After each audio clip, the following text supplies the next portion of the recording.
Greetings, everyone. I hope everybody's doing well. And here we are with the second episode of my show now. Pleasure to have you all here with me. And if you're watching on YouTube, switch over to my channel. We're trying to grow the channels and expand the DD Geopolitics family. So come on over if you're not subscribed already and things like that. It's great to have you all here. Really happy that we can have another episode. And my style is a bit different, as many of you know. I like it to be more like a classroom, more academic, so to speak, more in depth. So the professor is in, as people are saying, and I'm happy to have you all here. I'm happy to have you all here with me. So we have a lot to get through. There's a lot of things I'd like to cover, a lot of material. Also, these streams will provide an opportunity to read through articles that you might not have time to do yourself. So we kind of do it together. And I think that is much better. I always like the collective model of education, and always together we can learn from one another and really expand our reach and our understanding of so many things. So great to have all of you here today so far. So let's get started. And of course, we're going to start with the school that was targeted. Now we know by the US, but we're going to go through it a little bit, and I'm going to show you how you can do some of this research on your own and how you can unpack some of this information. Make sure you, before we get started, make sure you like, comment, subscribe, share, get this far and wide to all the different communities that we have here. And we want to make sure that people have an opportunity to get good information and continue to learn. And that's really the main element here, is to build a community that is open-minded, that is critically thinking, and that can really do some change in this world. Otherwise, what's the point of it all? So let's get started here. We'll play the first video, and then we'll get into the discussion. Ooh.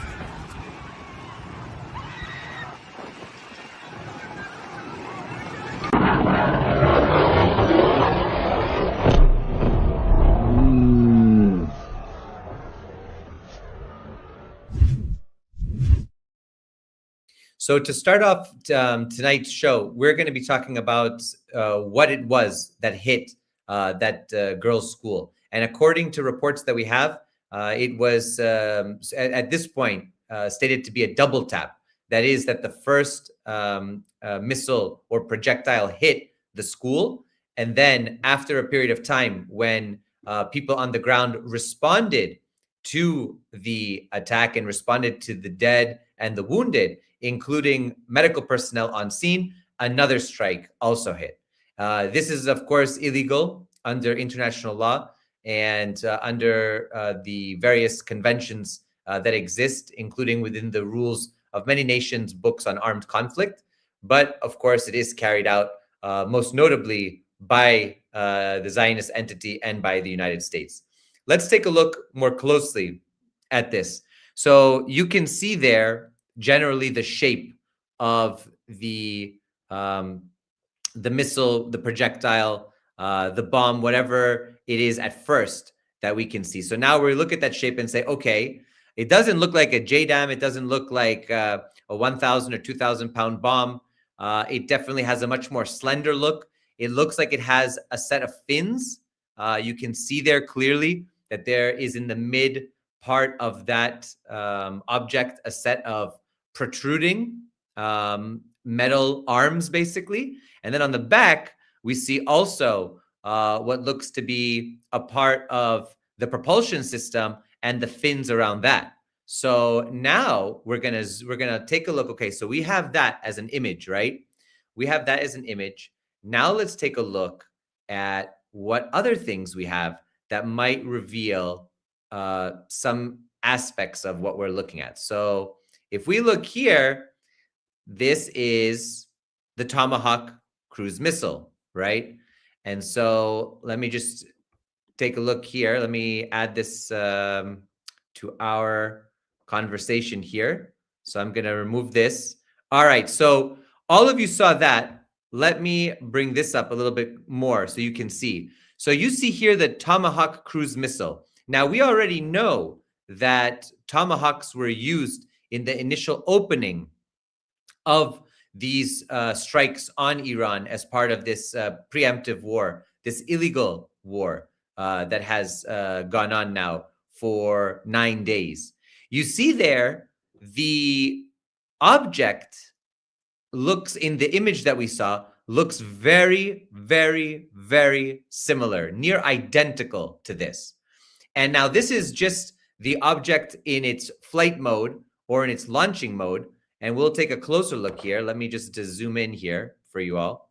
So for example, if we look at this a bit closer, right, you can see here, for example, you see the fins here, and you see the back fins near the propulsion system. So clearly it has some overlap. There's no doubt about that. Now let's take a look at the object here, the Tomahawk cruise missile, as it's impacting a target. That I think will be very interesting for us. So let's take a look at that. Let me just switch the screen here. And now we will take a look at what it looks like when it hits a target. Oh, that looks, if you look here, that looks very close to the silhouette that we saw, right? Take a look at that. Take a look at that. And then if we can then take a look back at the original image, clearly, actually, let me just zoom in here. Here, let me come back to this image because this is going to be closer. And I like doing this because I think it's very important for us to do investigative work. This is part of our job. I mean, especially if we are really committed to this. So you look at that right there. I want you all to take a look at that. That is near identical to what we saw in that video. Let me actually put it up again. Let's put it up. Somebody's asking if I can see the questions. I can sometimes, but I'm not always looking at the chat because I'm busy going through different things. If somebody can collect them all, and then we can sort of jot them down, that would be great, just to help me out, because I'm a one-man operation now. So let's look at this again. Wow. Now that's at a further distance. I mean, we have a close-up. Take a look at that. All right. That is, for me, near visual confirmation.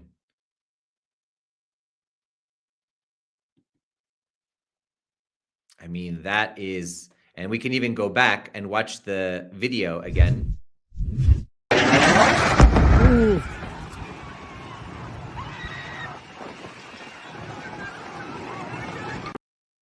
So that to me is a visual confirmation that this was indeed a Tomahawk cruise missile that was used against this girls' school. And I'm not sure if this was deliberate targeting on the by the commanders. I'm not sure if this was AI and some bullshit system that they're employing, much like the Zionists do in Gaza. But in any case, regardless of whether it was AI or a person or a group of people or commanders or the president, everyone bears responsibility for this barbarism. This is a war crime. This is a war crime, and it needs to be accounted for. You don't double tap by just happenstance, by accident. This was a selected target. And whether it was an AI system, it needed to be double checked by a human. And I guarantee you that they selected this target on purpose. I believe that. Because you don't just, because they've targeted now not only schools, and they've hit a boys' school as well, they've targeted hospitals and civilian infrastructure, which we will get to. So I just want everyone to know. And yes, as somebody in the comment says, that was the second strike, because we saw the first one. There was already a plume of smoke nearby. So that was the double tap that we're seeing there. All right. So we've got that. And I want to now get into some of the narrative that's been floating about, and particularly a really awful thing that I read today that I want us to take a look at together. So let's look at this. CPAC head says Iranian schoolgirls are better dead than in a burqa. I mean, you can't make this shit up. I'm sorry to say.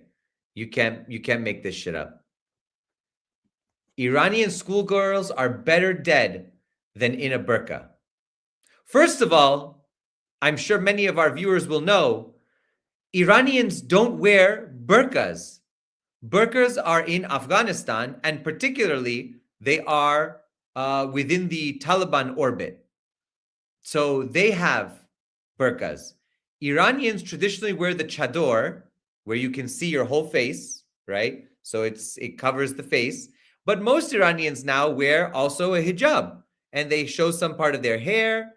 Now you don't even have to wear it. We've seen so many women on the street that aren't wearing it. But Iranians do not wear the chador. Iranians do wear the chador historically and culturally. They do not wear the burqa. The burqa is not traditional to Iranian society.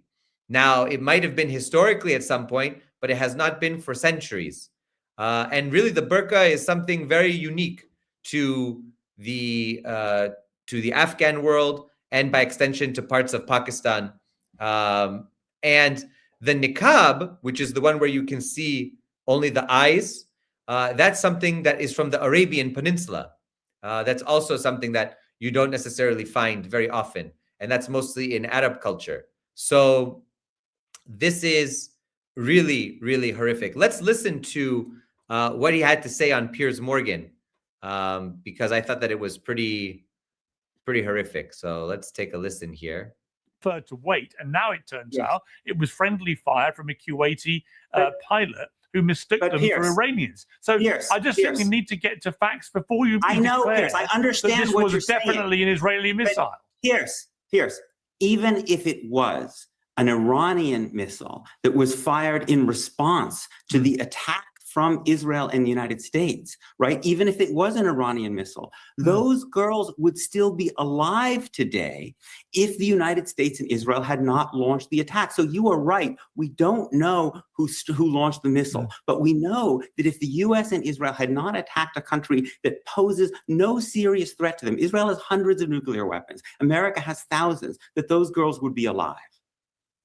Okay, but I would also say to that it is indisputable that it is indisputable to me. Well, hang on, Matt, please. Hang on, please. Let me finish my point. Matt, let me just make the point. You're probably going to make the same point. It literally says they're going to be in a they were going to be in a burqa. They're going to be in a burqa, and this is a barbaric society. I mean, you can't make this shit up. I'm sorry, you can't make this shit up. This is horrible. This is the level of discourse now amongst so-called public figures, these political figures in the United States. I mean, what's happening here? They're saying it openly. We've always known. I mean, if you're a historian, if you enjoy, reading about American history, you know how they treated indigenous people. You know how they treated Black people. You know how they treated the Irish when they came, the Italians, different Catholic groups, the Orthodox when they came. There's a lot of these instances. By the way, a lot of people don't even know the Ku Klux Klan in New England, for example, targeted Catholics. So in Vermont, the only major Ku Klux Klan attack was the burning down of a Catholic church. In the South, the Ku Klux Klan targeted not only Blacks and Jews, but also Orthodox Christians, including the Greek community. I've met some older Greeks who grew up under a horrific situation of KKK violence. So it goes to show you that the United States has always had a dark side amongst its political elite, especially amongst this elite that I think are connected at the deeper level with all these different groups and societies and fraternities and this kind of stuff that really, kinds of builds this next generation of people who are ideologically committed to the same things they are. And they use humiliation and rituals and hazing for all of that. But I think that it's important to understand that the US now is full masks off under the Trump administration. There's no doubt about it. They're openly saying they want the death of Iranians. They don't mind about the civilian casualties and things like that. So that's really important to recognize here. And I want us to now make sure that we understand that this was, in fact, the atrocity was, in fact, committed by the United States. Tomahawk cruise missiles were used, and we have video evidence and forensic evidence now that we can see that points to that. So I want to pivot now. So we've talked about that. And I want to now pivot to discussing the next topic for us, which is the transformation now of the military doctrine. So for those of you who have an understanding, there has been a transformation over time over which kind of military doctrine rules. We know we had Bush doctrine, Powell doctrine. We've had various doctrines throughout times, the Clinton doctrine. Now we are beginning to see not only the Donroe doctrine, but a much larger Trump doctrine, a Trump doctrine of a way of doing things. Also, I want us to get into that, and I want us to really understand and unpack that. That's really important for us. Of course, we have the Epstein doctrine, everyone knows, and the Bibi doctrine, the Satan doctrine, as many are saying in the chat. True enough. Let's take a look. First and foremost, I want us to go back in time because history is important. And do we remember this person? Anyone in the chat know who this is?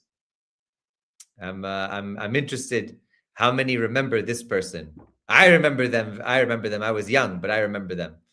And I remember later on what they ended up doing. Anyone in the chat want to throw out? There we go. Colin Powell. So this is Colin Powell when he was chairman of the Joint Chiefs of Staff. And he was really the major architect of what became then the Powell Doctrine. And the Powell Doctrine is built upon a previous level of military knowledge and understanding about conducting war. And what I'd like to do now is we're going to get into some articles that have come out recently and to kind of take a look at it. But before we do, let's look at what the Powell Doctrine spoke about in terms of armed conflict, and now what the transformations are in American foreign policy and American military doctrine that are happening right now. So let's take a look. Let's go to, so this is from the Atlantic Council, which is basically a NATO think tank for all intents and purposes.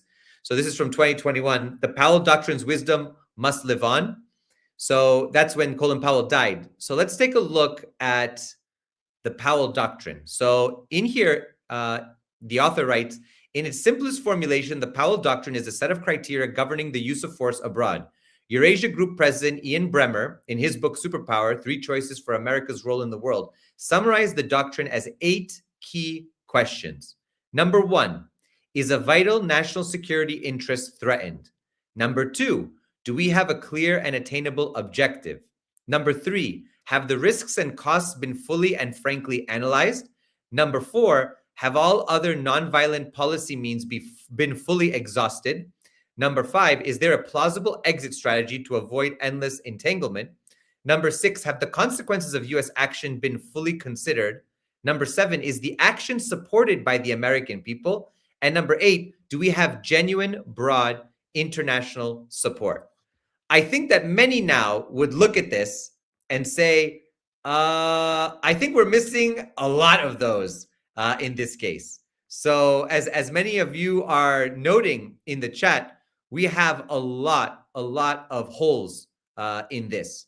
So the Powell Doctrine would not agree with the strategy of the Trump administration now. They would have done it a different way. I'm not saying that they wouldn't have attacked under the Powell Doctrine, but they would have done it a different way. You have, for example, number 7, is the action supported by the American people? Clearly not. The overwhelming majority of Americans, at least in a majority, do not agree with what is happening. Is it a vital national security? Is a vital national security interest threatened? If you're thinking about Israel as a national security interest, then yes. But no, not for the United States. There was no U.S. national security interest that was threatened. Number two, do we have a clear and attainable objective? Clearly not. We have no objective that has been laid out. There's been nothing that has been clearly laid out for us to understand what the objective is. First, it was Iranian ballistic missiles, the Iranian nuclear program, but they said they already destroyed the nuclear program in the 12-day war last year. So what actually is the objective? First, it was the nuclear, then it was the ballistic missiles, then it was the proxies. Now it's full-on regime change. They've killed the supreme leader. We just elected the next supreme leader, which is Ayatollah Khamenei's son, Mojtaba Khamenei. So that, and he's even a little bit more conservative and more, according to the Western press, radical. So they didn't change much of anything. And I think that there is still no clear objective. Do they want a government to remain that's clerical, not Islamic Republic, full regime change, balkanization? Nobody knows what's going on. The third one, have the risks and costs been fully and frankly analyzed? Clearly not, because as I mentioned last night, the national security report that was prepared by these security experts, these intelligence experts, clearly said that there was no way forward for regime change, and that regime change would be extremely costly. So clearly, number three, they didn't expect that it would go this way and that the Strait of Hormuz would be closed and there'd be attacks on oil infrastructure. And we're seeing closure of Dubai airport and tourism and travel. I mean, we have a lot. We have a lot that has not fully been flushed out. Have all other nonviolent policy means been fully exhausted? Clearly not. They attacked in the middle of negotiations. There was supposed to be a technical group a week after, and they attacked in the middle of negotiations. Is there a plausible exit strategy to avoid endless entanglement? Clearly not. This is about to turn into an endless entanglement. Unless the U.S. goes with its tail between its legs and fully retreats, clearly we are in an endless war scenario now. And that's a major, major problem for everyone. Have the consequences of U.S. action been fully considered? I don't think so, because they've opened Pandora's box. And now how to put all of that back in is not possible now. They've completely changed the Middle East, whether they wanted to or not, in their own myopic vision. They have changed it, and they've unleashed forces that now they cannot control. Is the action supported? Like we said, no.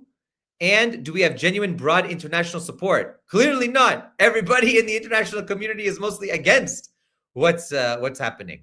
So I just want people to understand that we are in a situation where we really don't have a clear understanding, a clear plan forward, and a general idea of how this is in any way in the interest of the American people, America first. This is clearly Israel first. And of course, the chaos in the region helps Israel because it wants its own project, Greater Israel, Third Temple, its own messianic designs, and some of the Christian Zionists want that as well. They're all waiting for the Messiah or Armageddon or a combination of the two. Let's go now, and I want to show you how this is shaping up. Let's go now to look at what is happening in the foreign policy establishment. So we have this article coming out, Trump's Way of War. And this is why already people are declaring the end of the Powell Doctrine. So this is from Richard Fontaine, who's the CEO of the Center for New American Security. He worked in the Department of State, National Security Council, and was foreign policy advisor to U.S. Senator John McCain. So you know that he comes from like an older, mainstream, mainline foreign policy establishment, but neocon establishment. But in any case, Trump's way of doing war is not their way of doing war, and they might be happy. But clearly, some of them are not happy because it's not going the way that they wanted it to go. Now, foreign affairs is considered to be the mouthpiece, so to speak, of a lot of the foreign policy establishment. If you don't read it, I would suggest that you do read it, not because you agree with it, but because you understand the mentality. That's why I subscribe to it and I read it, because I'm able to look at what do the foreign policy experts, analysts, and career diplomats think about foreign policy and foreign affairs. How are they thinking about it? How are they constructing these various narratives And I think that once you understand those, you can unpack them. So it's very, very important to have an opportunity to do that. And I hope and encourage you all to do that. So let's go in and let's take a quick read at this. I think it's very good. So Iran, Venezuela, and the end of the Powell Doctrine. When bombs began falling on Iran this weekend, most Americans were as surprised as the rest of the world. The U.S. force posture in the Middle East had been building in the preceding weeks, but negotiations between Washington and Tehran were still underway. Even as the U.S. military readied for an attack, the Trump administration obscured the exact objective. There was remarkably little national debate, scant discussion with U.S. allies, and no vote in Congress about the desirability of conflict. 2 days into the war, administration officials have yet to articulate a specific vision for how it will end. Instead of employing decisive force, U.S. President Donald Trump is prioritizing flexibility. This stance reflects a new way of war, visible across multiple Trump interventions from the Red Sea to Venezuela, that inverts traditional thinking on the use of force. Indeed, in many ways, Trump's use of force is the anti-Powell doctrine. Developed during the Gulf War, 1990 to 1991, by General Colin Powell, who later served as Secretary of State, the Powell Doctrine held that force should be employed only as a last resort after all nonviolent means have been exhausted. If war is necessary, however, it should proceed in pursuit of a clear objective, with a clear exit strategy and with public support. It should employ overwhelming, decisive force to defeat the enemy using every resource, military, economic, political, social, available. Derived from the lessons of Vietnam, of which, by the way, Colin Powell was a Vietnam veteran, the approach was designed to avoid protracted conflicts, high death tolls, financial losses, and domestic divisions. As Powell later wrote, military leaders could not quietly acquiesce in half-hearted warfare for half-baked reasons that the American people could not understand or support. So clearly you're seeing now some differences and separations that are emerging between the Powell Doctrine that came before President Trump and now this developing, we could call it a Trump Doctrine.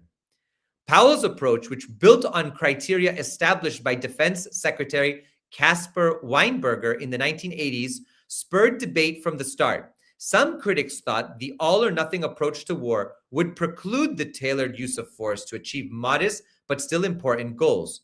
For supporters of the doctrine, that was precisely the point, and they saw continued interventions, such as those undertaken by the Clinton administration in Somalia, Haiti, and the former Yugoslavia, as a misuse of military power that risked failure or quagmire. The U.S. invasions of Afghanistan in 2001 and Iraq in 2003 were key tests of the approach. The George W. Bush administration sought to apply the Powell Doctrine in both cases. It declared war only after the Taliban and Iraqi leaders, respectively, ignored U.S. demands and after the president spent considerable political capital to persuade Americans that the decisions to go to war were wise. The administration's stated objectives were clear: to eliminate the safe haven the Afghan government was providing al-Qaeda and to rid Iraq of weapons of mass destruction, respectively. Now, we all know in this stream, we all know, for everybody who's watching, that's absolute bullshit. So the weapons of mass destruction was completely fabricated. The author still believes that this was somehow a justification. But as we know, we knew then, by the way, and we know now conclusively, there were no weapons of mass destruction at that time. The weapons of mass destruction that were given to Iraq were provided to Iraq by the Western powers during the war against Iran in 1980 to 1988. And they were used on the battlefield, of which people like Professor Morandi were subject to not one, but multiple chemical attacks. So everybody should understand that. And that's why when you're reading this stuff, you're thinking in your mind, okay, I understand where the author is coming from. I understand their biases. I understand their point of views, and I can critically dissect what I think is absolute horseshit. And of course, that was no objective that was clear. It was a false objective, and that should have been rules and grounds for not doing it. But of course, they manufactured consent for it. Continuing on, it also sought and received congressional authorization in both cases. That's true. In Afghanistan, U.S. forces combined a lean on the ground presence with withering air attacks and support for fighters in the Northern Alliance, which entered Kabul and overthrew the Taliban. In Iraq, 160,000 US troops launched a ground invasion to topple the regime. In both instances, the planned exit strategy was to turn governing institutions over to exiles, local leaders, and domestic security forces, after which American troops would come home.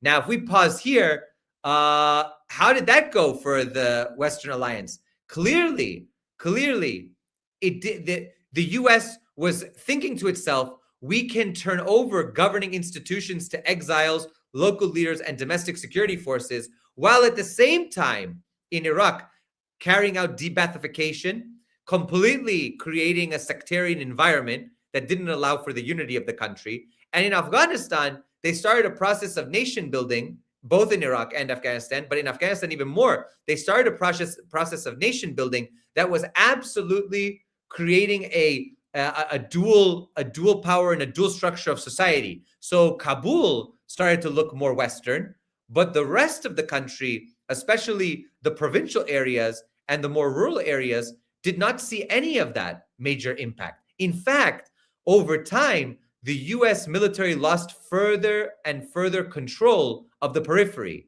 In a classic sort of guerrilla tactic, the Taliban started to take territory slowly from the periphery and started to conduct, you could even say, a Maoist type form of guerrilla warfare to take first the countryside. And after the countryside was taken slowly, it started to make major advances into the cities and the urban areas. And you saw very rapidly that the whole country fell as a result. So this is also an extremely, I would say it's overall, it's a piss poor strategy, but it's absolutely evil strategy to somehow take over a country and remake it in your image when the people do not support you in any way and the people have no say in this. So that's very important to recognize here. So continuing on, things clearly did not go according to plan in either case. We know, we lived through it. Attempting to avoid prolonged conflicts brought them about anyway.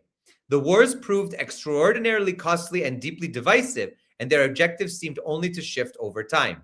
Whether the intervention's problems came from a misapplication of the Powell Doctrine or from the misconception of the approach itself, the dark shadows of Afghanistan and Iraq have colored every U.S. military intervention of the past 2 decades, including the war now underway in Iran. In an effort to avoid repeating such debacles, the Trump administration has pursued something like their inverse. And while the Trump doctrine comes with serious challenges, it has also produced unexpected results, and it is likely here to stay.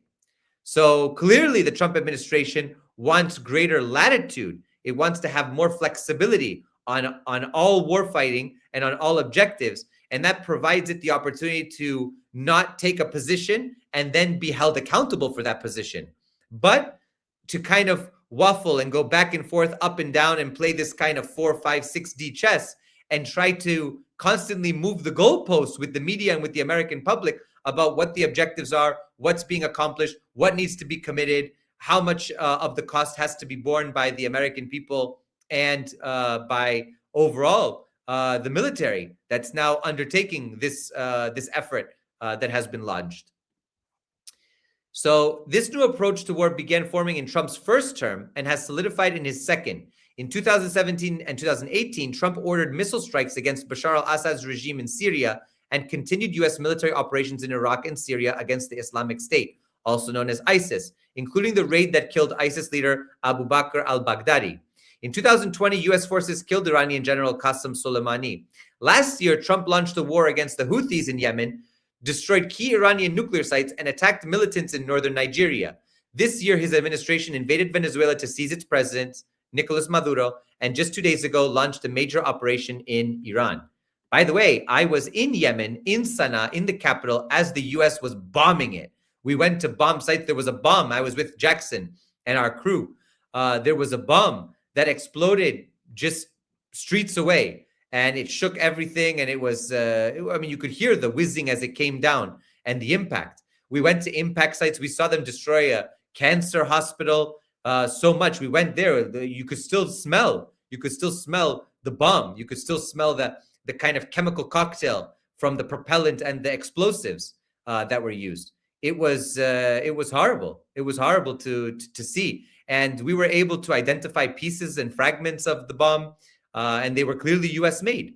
So that's something that is very, very much part of this story, that we're living it right now. We're living this current transformation in military doctrine. And some of us, especially in our community, have experienced it firsthand. Those operations' departures from more traditional ways of employing force are striking. The Powell Doctrine, for its part, holds that war should be a last resort, turned to only after political, diplomatic, and economic means have failed to attain the desired objective. In 1990, President George H.W. Bush gave Saddam Hussein a deadline for withdrawing his forces from Kuwait, and a decade later, President George W. Bush gave both Saddam and the Taliban public ultimatums before beginning hostilities. That's nothing new, because Trump also gave a public ultimatum. He said, basically, don't do nuclear anymore. Give up your missiles. Give up support of the proxies, and we won't conduct military action. Right. So those ultimatums always exist, more or less. But now, even within negotiations, they're launching attacks. So it's not even that they're waiting for the ultimatum to take hold. They're just launching attacks, and there you go, take it. Trump's approach, on the other hand, has been to use ambiguity as a source of advantage to catch his opponents off guard. The 2025 and 2026 U.S. attacks on Iran, for instance, took place as negotiations were ongoing. His administration issued no public ultimatums to Soleimani or Maduro. For Trump, it seems, force is not something to employ only when all other means have been exhausted, but rather one of several tools available to increase leverage, maximize surprise, and produce outcomes. Now, of course, you all will know that these outcomes are short-term. They're not necessarily long-term outcomes. These are short-term outcomes that don't necessarily provide long-term benefits. They do provide short-term chaos, which is, I think, beneficial for some people and some groups, but it does not provide for long-term stability, prosperity, and peace in any of the regions where they are conducting this. And you've seen that this force has been utilized to basically take state hostage. So we have, for example, President Maduro and his wife Celia in prison in New York, and simultaneously we have basically the Venezuelan government hostage to whatever the US government wants. The Venezuelans have not really reacted in a public way against the US by actually trying to push it out. They've acquiesced to a lot of the demands of the US, even though some have been vocal. There's nothing more that they're willing to do at this point, at least at the governmental level. Another element of the Powell Doctrine that Trump seems to have done away with is the emphasis on public support. And that's what we're talking about here, right? The Powell Doctrine treats the Vietnam-era protests against American intervention as the paradigmatic case to be avoided. If some objective is important enough for Americans to fight for, the thinking went, then the people in whose name the fighting takes place had better support it. Establishing such support generally requires the president to make a case frequently and over the course of months. Congress is expected to demonstrate its own approval through a vote to authorize force after extended debate. So we know, many of us know, the Vietnam protests were an axial moment in American history. They transformed the political scene. They transformed the war itself. It led to the end of the war. And it changed, I think, a lot of the cultural history from then on. That's where we get movies like Rambo and sort of the disgruntled soldiers that aren't respected by American society anymore, and that have been betrayed by their own government, right? That's a key thing. They not only have lost the support of the American people. The American people are free to choose. They were betrayed by their own government. That's the even bigger part. So that's something to consider at this point. So that's something very interesting for us to understand, that public support no longer factors in.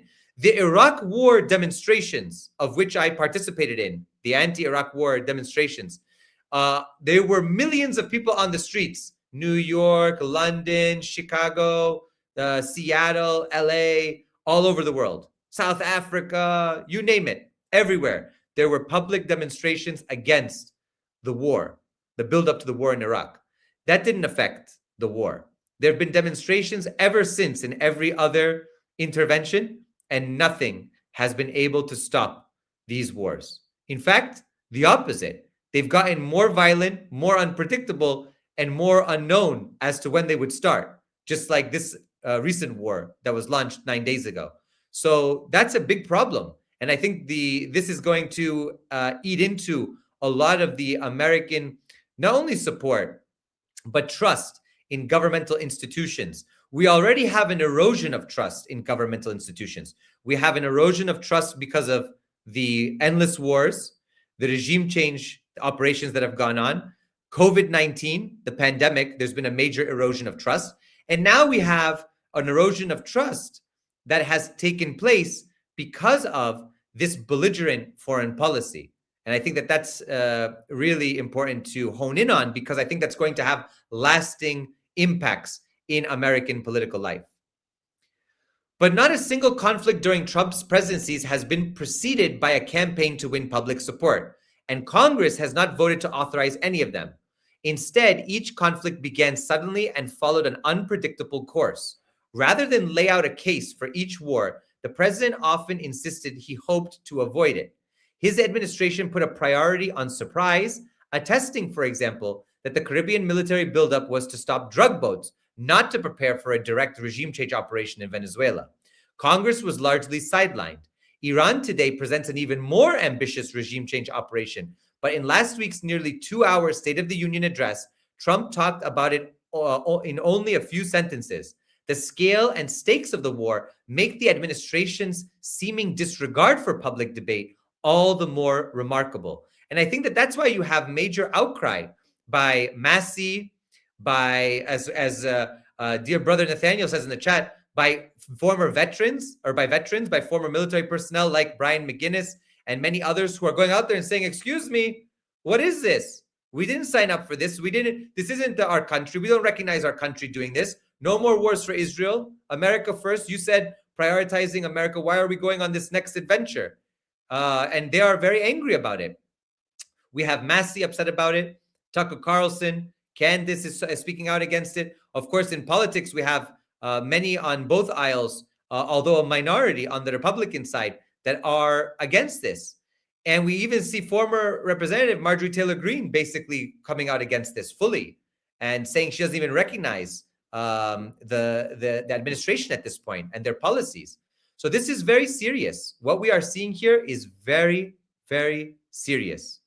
And I think that this erosion of public support, but also the erosion of including the Congress and pursuing sort of this this idea, which has been really a part of the Trump administration, but other presidencies as well. I would say Obama, Trump, Biden, Trump. These presidencies have really increased. And actually, you could go back to Dick Cheney and President Bush Jr., right? President George W. Bush.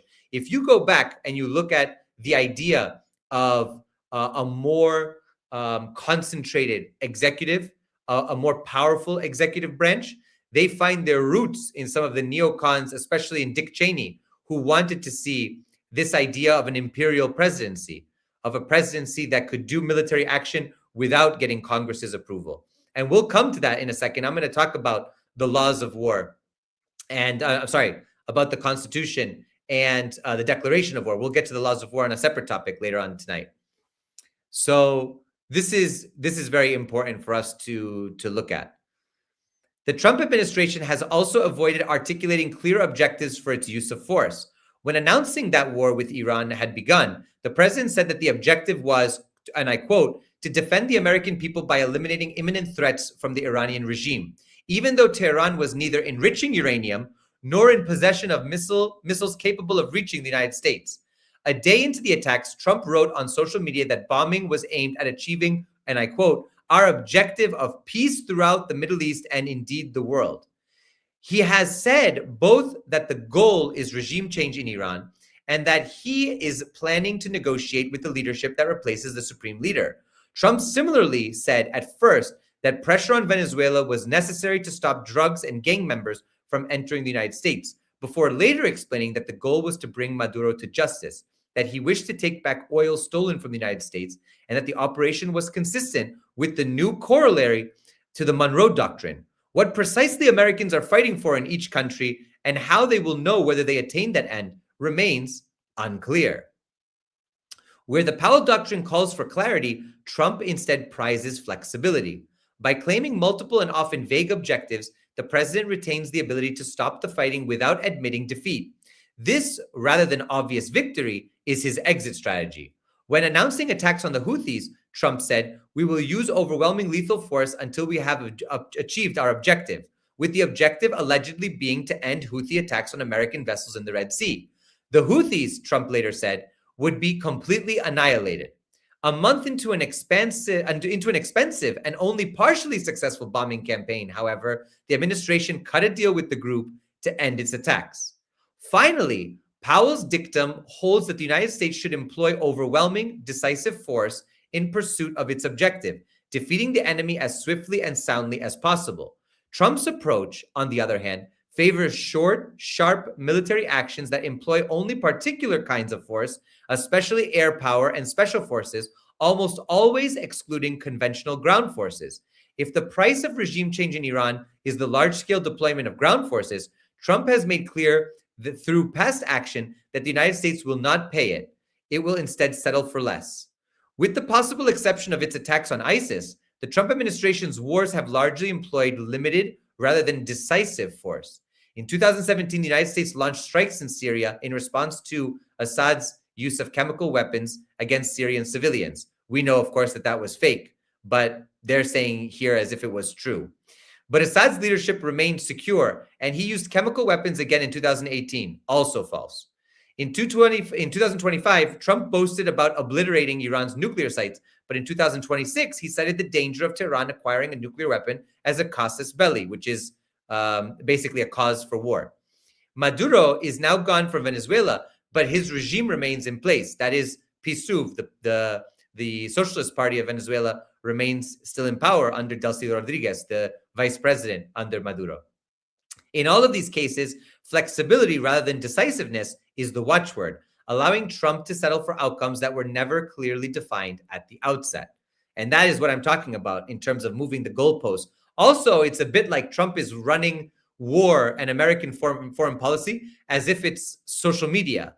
You move the goalposts, you switch the narrative, you can go back and forth, and there's actually nothing stable, nothing long-term, nothing impactful. It's all short-term, quick. There you go. I can make a meme. I can make a story. I can make a quick propaganda pick or clip or whatever. And that's what's necessary. That's what's to be achieved.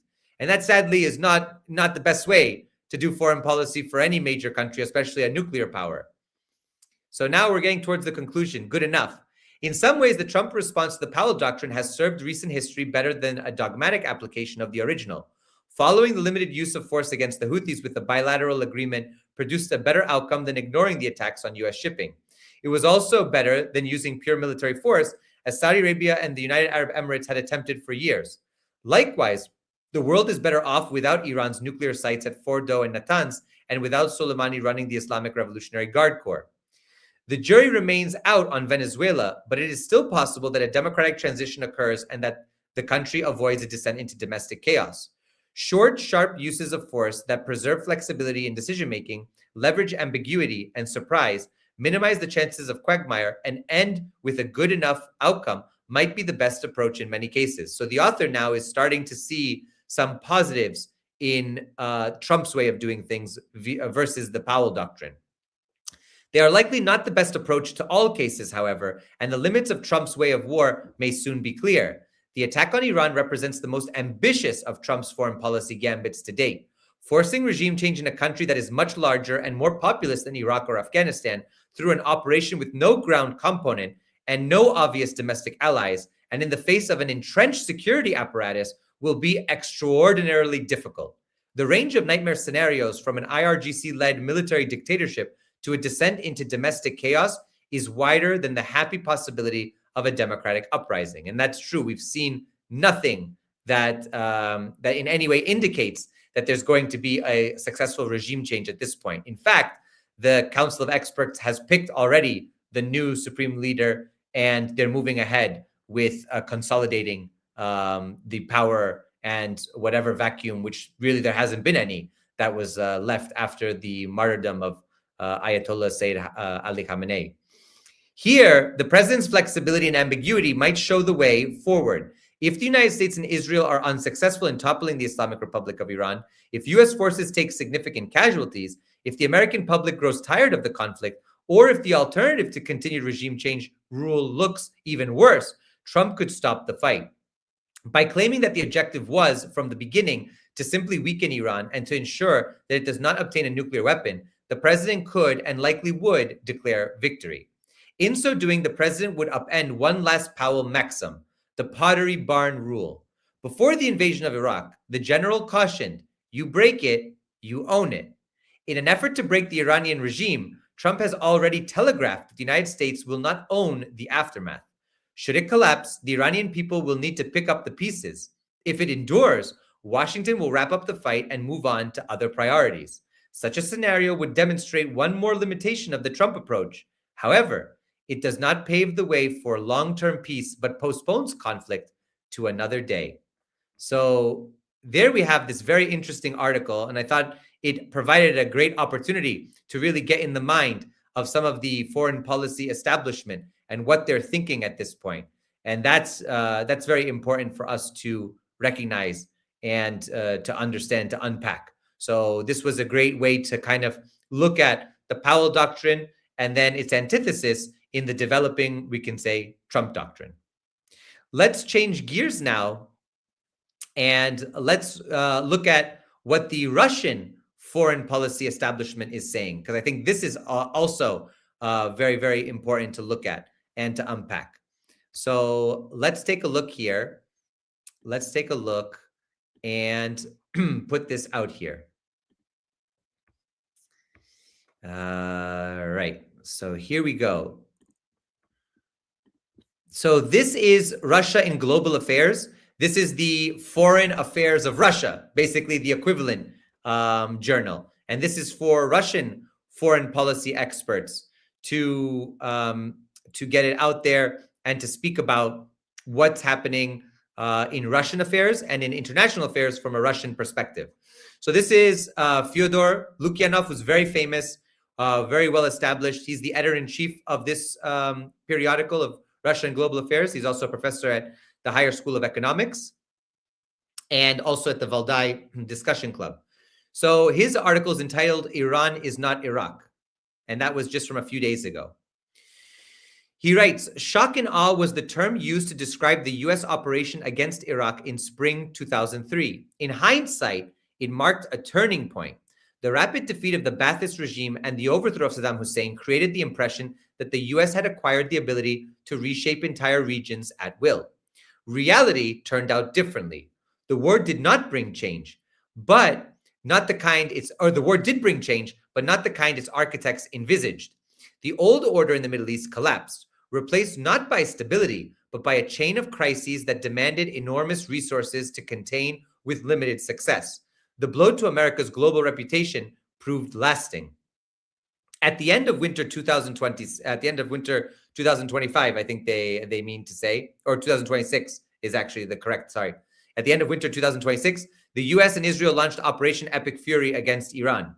In a sense, Iran's emergence as the principal adversary of both countries is a direct consequence of the Iraq campaign 2 decades earlier. Whether today's attackers can achieve quick and decisive results remains unclear. Iran is the most serious opponent the US has confronted directly in many decades, and that's a fact. Even if military success is swift, the balance of forces is not in Iran's favor, and even if the post-war chaos of Iraq is avoided by steering clear of international occupation, the broader consequences are likely to disappoint. US President Donald Trump and the ideologue shaping his Middle East policy, many of whom are also relatives and business partners, have their own calculations. Israeli military superiority, combined with deepening commercial ties between Israel and the Gulf monarchies, would allow the US to channel economic benefits primarily to itself. Major geo-economic and logistical projects of interest to China, Russia, and India would become dependent on American oversight. Washington would expand its control over key markets, particularly raw materials and military technical cooperation. At the same time, the supposed ineffectiveness of groupings created without US participation, above all BRICS and the Shanghai Cooperation Organization, would be put on display. And by the way, we're seeing that this is also a war against Russia, China, against BRICS, against the developing multipolar world. That has to be emphasized at this point. The Iraq War also began with slogans of regional restructuring in the name of security, laced with unmistakable mercantile interests. One need only recall Dick Cheney and Halliburton.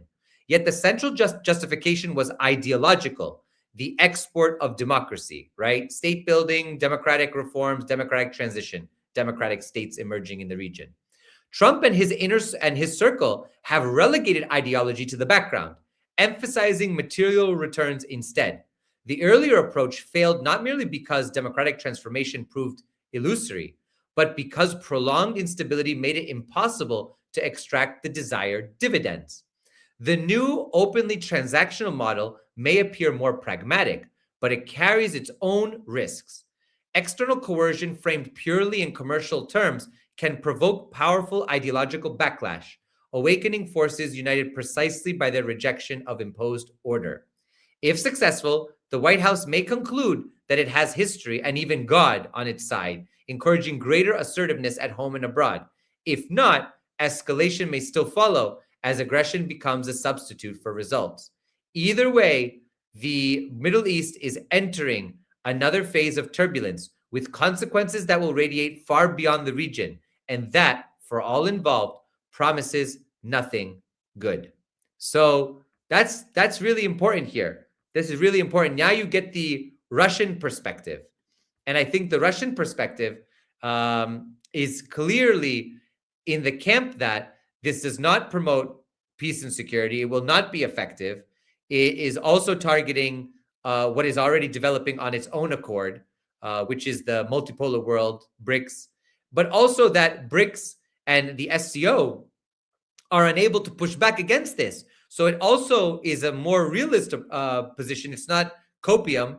It's also showing that the reality is the Russians and the Chinese are not prepared to intervene militarily or in any forceful way to stop this, and that BRICS and the SCO are organizations without teeth, without the ability to stop, this new crusade launched by the West and their proxies. That's very important to recognize as well. So we have to be sober in our analyses. I think that that's very clear and very important. Only when we are sober can we really understand the issues at hand and really take into account what needs to be done to make the world more peaceful and to expand the diplomacy, the cooperation necessary for that. So let's take a look now. There was another article by him, but I want to get to an important. Actually, you know what? We will read this one because I think it's important. I think it's important to listen to this because of how we know, first and foremost, that Ukraine has made an attempt, multiple attempts, but an active attempt on the life of President Putin. So this killing, this targeted assassination of a head of state is a real serious escalation, and I think that needs to be analyzed. So here, let's read Lukyanov's article, which is The Killing of a Head of State and the End of Old Restraints. So he writes, Iranian Supreme Leader Ali Khamenei is dead, and the international system is entering a far more dangerous phase than many appear willing to acknowledge. One may hold any opinion about the Islamic Republic of Iran, about its ideology or ruling elite. There are ample grounds for criticism, some severe. Yet one basic fact remains. Ali Khamenei was the legitimate head of a UN member state recognized by virtually the entire international community and a lawful participant in international relations. This included ongoing political negotiations with those who ultimately organized the attack, negotiations that continued until the moment the hostilities began. Even when compared with the brutal ends of Muammar Gaddafi or Saddam Hussein, the difference is stark. Gaddafi was killed by Libyan opponents amid internal collapse. Hussein was executed following a trial conducted by an Iraqi court. however flawed one may judge it. Iran's case is different. It resembles the method Israel has used against the leadership of Hezbollah and Hamas, direct elimination by external force without intermediaries, without legal framing, and without the pretense of internal process. What is being dismantled here are the remaining restraining mechanisms of international relations inherited from earlier eras. Because this erosion has been gradual, many political elites treat these events as sharp but understandable manifestations of geopolitical rivalry. They are mistaken. Opponents of the US are entitled to draw two clear conclusions. First, negotiating with Washington is pointless. The only viable options are capitulation or preparation for a force-based resolution. Second, there is no longer any safe retreat and nothing meaningful left to lose. In these circumstances, any remaining instruments, be they literal or figurative, become legitimate. These conclusions will hold regardless of how events in Iran unfold in the coming days. Resistance to this model will now harden, not soften. It will become more determined, more desperate, and potentially more destructive.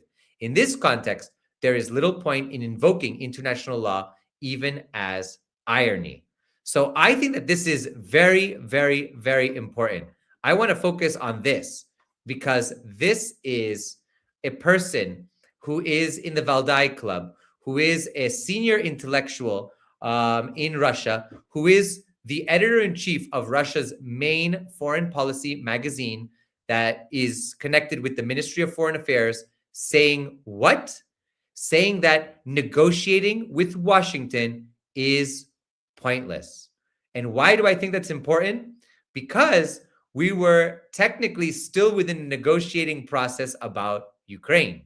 So I think that a lot of people in Russia are thinking, okay, the US is going to do what they want to do regardless. What's the point of having these negotiations? Let's just finish the special military operation as we should. Let's just continue with the special military operation without ceasing. And I think that that's very important. And that's very critical to some of the foreign policy establishment here that don't trust the US. Of course, the liberals will try to find excuses, and those who want to have good relations with the US will try to find excuses and try to explain it away. But the fact of the matter is, it cannot be explained away. It is very much a reality that the US has destroyed itself as an arbiter, as some sort of partner in international diplomacy, in negotiations, in peace. So that's why I agree. Somebody in the comment section is talking about the Witkoff-Dmitriev. I agree. This theater, of course, is seen in different ways here. I won't go through all the details, but some of them see this as theater also from Moscow's side to continue with the special military operation with the looks that diplomacy is going underway and that Russia is, trying to act in good faith.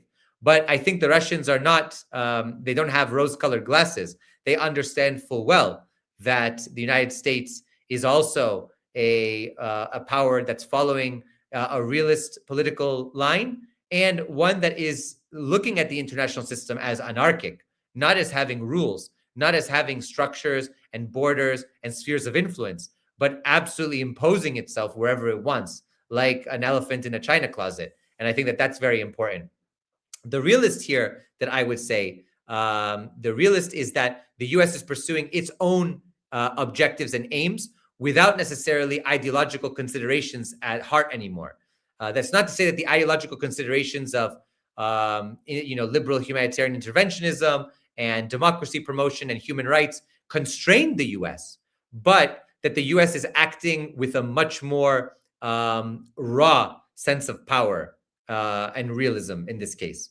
So that's what I think. And it's pursuing its objectives regardless of the consequences for potential allies and for others that might be affected in the regions where it's operating. So that's an important key here that I would say.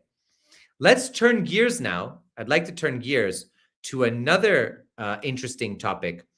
And this is, so we have two more topics for tonight. This topic is very important and near to my heart. We're going to talk now about the act of declaring war and the war powers, because I think that's important. And I think that we should break it down and take a look at what exactly we're talking about when we speak about the war powers in the US context. So let's first read this article, also from Russia and Global Affairs, called L'État c'est lui. And this is from Dylan Payne Royce, who's now a research fellow in Russia, but was educated in the US. So we have here the article talking about war. He writes, due to a misunderstanding of the US legal system, under which the Constitution is supreme, right? It's the supreme law of the land, and a misreading of certain laws, some confusion has arisen within the Russian expert community regarding the legality under US law of Trump's attack on Iran. I would like to take the opportunity to clarify that the attack is manifestly illegal.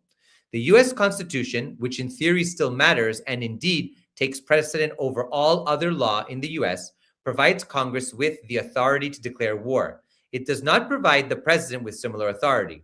Accordingly, the US may conduct hostilities or at least initiate war against another state only with congressional authorization.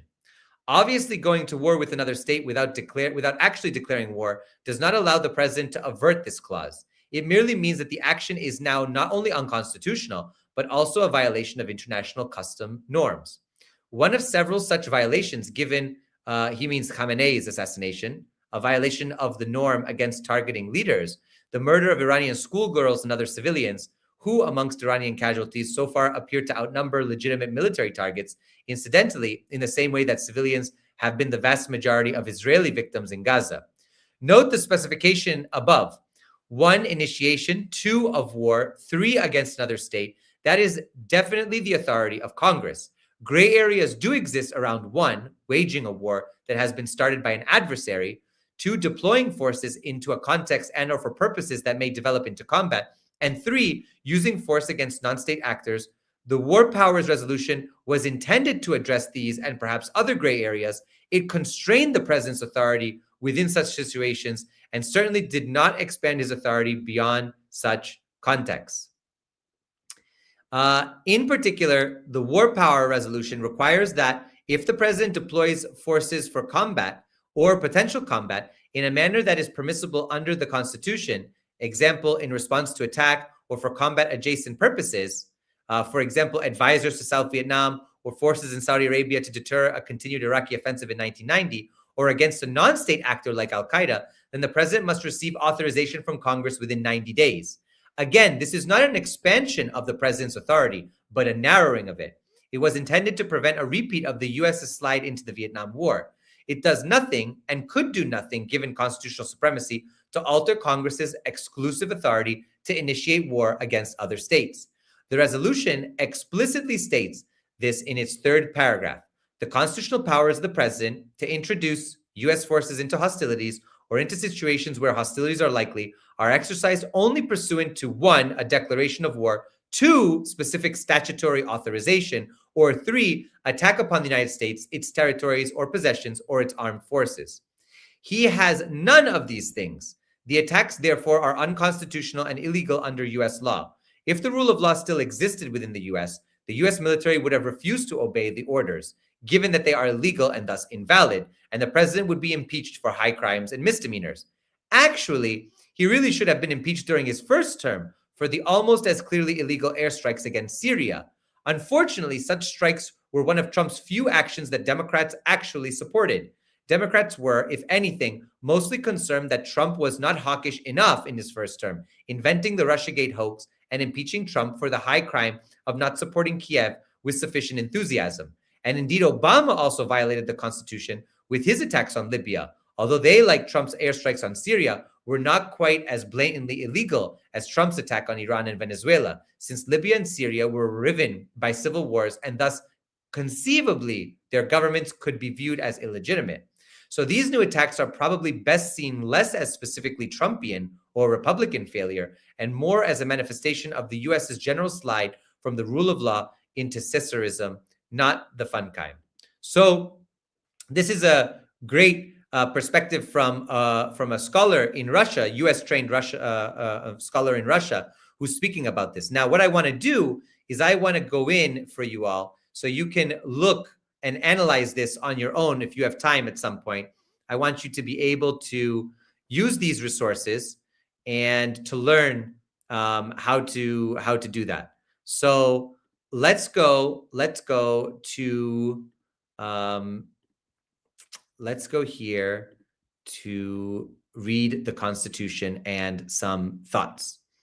So for those who don't know, I studied law at Cornell Law School, and this is the Cornell Law School Legal Information Institute. It's one of the best resources if you're interested in the law. I don't know if we have any lawyers in the chat. Those of you who have studied the law, either as a JD, as an LLM, as an MSLS, as a master's in law, as a bachelor's in law, whether it be an LLB or something, all of you understand that the law is very important and critical to understanding the structure of power, the division of power, and how that power is used. Now, here we have the US Constitution annotated, and I'll show you how to look at it. So we already know, everybody here knows that the war powers are vested in the legislator. So we're looking at Article 1 of the Constitution. So the Constitution has how many? It has 7 articles, and then it has amendments. So we're looking at the articles, not the amendments. The first 10 amendments of the Constitution are called what? Do we have anybody in the chat who knows what the first 10 amendments to the US Constitution are called? They have a special name for those who know.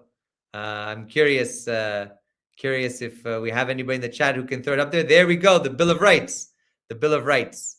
And that was a very important part of the big constitutional debate that took place after the Articles of Confederation began to unravel. And you had the big debates between Federalists and Anti-Federalists, and the big constitutional debate between the states. And eventually you have the Bill of Rights that are added to the Constitution. But you have the first 7 articles. So let's go to Article 1, the legislative branch. And let's go to, we are looking for here, hold on. We are looking for war powers. So let's look here. Oh, actually, I want to go here. It doesn't, actually, there's a mistake here. So I'm going to have to, hold on. Let me go back here. Put 1 here. There we go. War powers, Clause 11. To declare war, grant letters of marque and reprisal, and make rules concerning captures on land and water, right? So the legislator is the sole power in the United States that can declare war, at least according to our legal architecture, according to our structure of government. Of course, many of us know that a lot of this doesn't really hold weight and nobody's held accountable, but at least I want to show you what on paper it looks like. By the way, somebody's saying that I would make a great teacher. I've been a teacher for 8 years. I was a professor, a lecturer, and a high school history teacher. So this is what I do. This is, I've taught US history, world history, all of that stuff. So I'm already there with you all. So let's keep going here. So now what we want to do, let's look at the source of war powers, because I think that's interesting for us to understand why is the legislator the one that has the war powers and not the president, for example. So we click here, source of war powers, Article 1, Section 8, Clause 11, source of war powers. The Congress shall have power to declare war, like we said. Now here's the notes on this. 3 different views regarding the source of war powers were expressed in the early years of the Constitution and continued to vie for supremacy for nearly a century and a half. In The Federalist, Alexander Hamilton elaborated on the theory that the war power is an aggregate of the particular powers granted to a national government. In 1795, the argument was advanced that the national government's war power is an attribute of sovereignty and hence not dependent upon the affirmative grants of the written Constitution. In McCulloch v. Maryland, Chief Justice Marshall appears to have taken a still different view, namely that the power to wage war is implied from the power to declare it. During the Civil War era, the two latter theories emerged from the Supreme Court.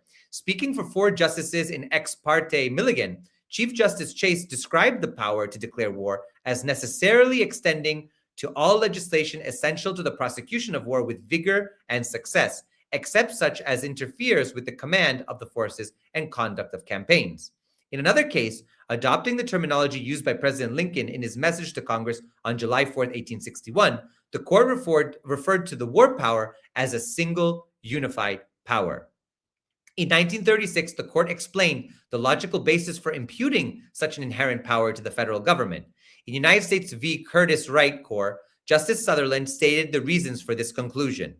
As a result of the separation from Great Britain by the colonies acting as a unit, the powers of external sovereignty passed from the crown not to the colonies severely, but to the colonies in their collective and corporate capacity as the United States of America.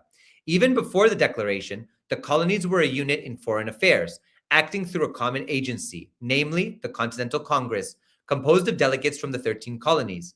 That agency exercised the powers of war and peace, raised an army, created a navy, and finally adopted the Declaration of Independence. It results that the investment of the federal government with the powers of external sovereignty did not depend upon the affirmative grants of the Constitution. The powers to declare and wage war, to conclude peace, to make treaties, to maintain diplomatic relations with other sovereignties, if they had never been mentioned in the Constitution, would have vested in the federal government as necessary concomitants of nationality. That's brilliant legal speak. But this provides you with an opportunity to take a look at not only the War Powers Act, or the War Powers in the clause in the Constitution, and later on the various actions that take place and different legal bills that are passed, including the War Powers Act, but also the origin of why we have this power vested in the legislator. And of course, at the end, we understand that because we divided from Great Britain, because we had a revolution, and that revolution was comprised not by one, but of all of the colonies together in unity, that power then is vested in the federal government and specifically in the legislator. And that is the source. That is the source of where sovereignty resides, because the people are sovereign. We do not have a monarchy in the US. We don't have, a hereditary monarchical rule like an aristocracy, and landed aristocracy like in the United Kingdom, which we had a revolution against. But that sovereignty rested in the people. Therefore, the people's representative, the representatives of the people, have the power vested in them by the mere fact that they are representatives of the whole of the people. And so, in this republic way of thinking, that's why the legislator is enshrined with this right for declaring war. So that's very important for people to understand.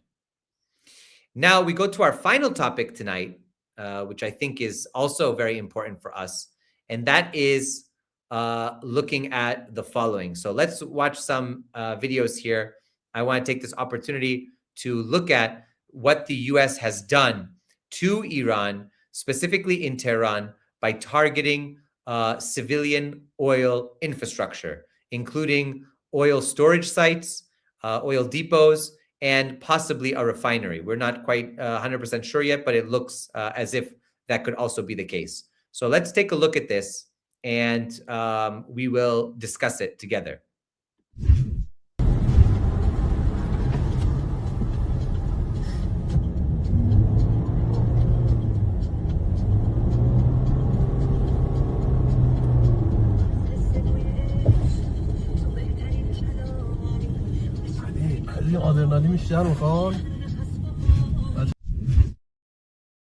So you're seeing these apocalyptic sites of these fires raging after joint attacks were taking place in the capital to target this civilian infrastructure. Let's take a look at the next video together.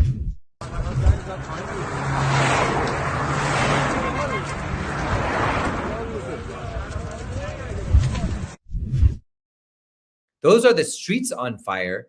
And those channels actually provide water for a lot of the trees and vegetation and are part of the much larger water / sewage system that exists in the city, which means that the oil spilled out and started to enter waterways and the sewers as well, which is an enormous environmental impact. And we cannot dismiss that. Let's take a look at the black rain in Tehran.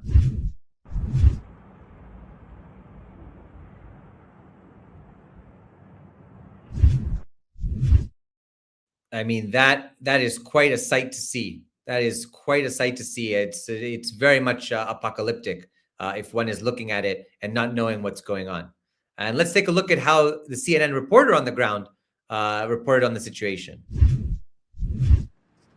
This is what Tehran is waking up to this morning. The sky above the city is covered in very thick black clouds. You can see that everywhere. That's the west of the city over there, and this is the north of the city. Normally, if you look to that direction, you could actually see the Alborz Mountains, but now all of that is also covered in clouds. That comes after major airstrikes in the south and the west of the city happened last night, where oil installations were hit, oil storage facilities.